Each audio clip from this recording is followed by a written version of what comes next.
Imagine a nuclear bomb that never went off yet still took the lives of two scientists. This is the primary source I'm going to be using, which was a reconstruction of the incident that happened on May 1946 of a plutonium bomb, plutonium core briefly going critical. So, during World War II, there was the two atomic bombs that were used on Japan. There was a third one that was created, but it never reached Japan, and it was used for experiments. And the first time we see it being experimented on is by the physicist of Harry Daghlian, who was performing a neutron reflection experiment to determine how little plutonium they can use to still reach criticality. Um, and he was doing this by manually placing layers of tungsten carbide bricks around the core, which would increase the neutron reflection.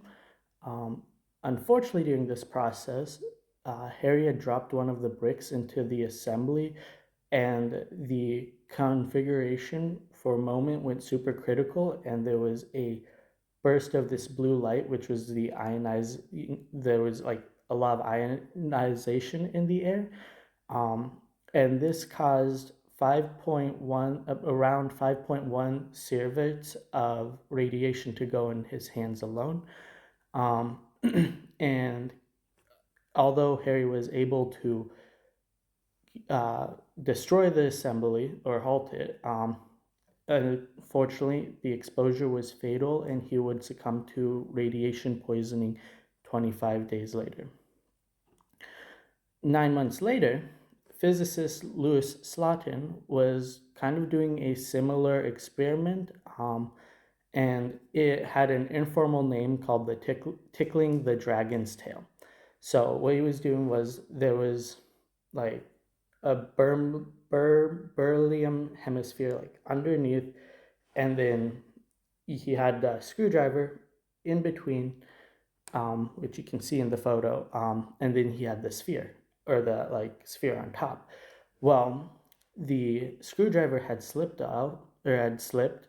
The reflectors were, or the reflector was fully enclosed in the core, causing another critical incident. So another blue light went off, and this time it was a lot faster and had a lot more neutron and gamma rays. And Lewis was estimated to have 210 sieverts of radiation just succumb to him, and there was also others in the room had who also got exposed to this. Unfortunately, Slotin would die 9 days later to radiation induced organ failure, and the other colleagues in that room would um, have a higher chance of getting some type of cancer. Um, Following these two incidents, the core was permanently removed, and it was later melted down, or was removed from experimental use, and it was later melted down to incorporate into other nuclear weapons.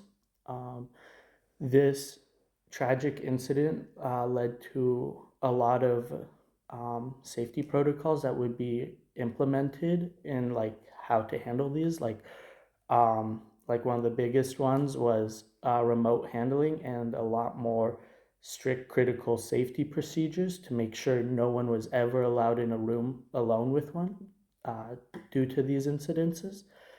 Um, and the reason why I think this is important to US history is because the Manhattan Project was a huge scientific breakthrough, and seeing how badly just the core alone can be to a human, I feel like that's really important to show how much we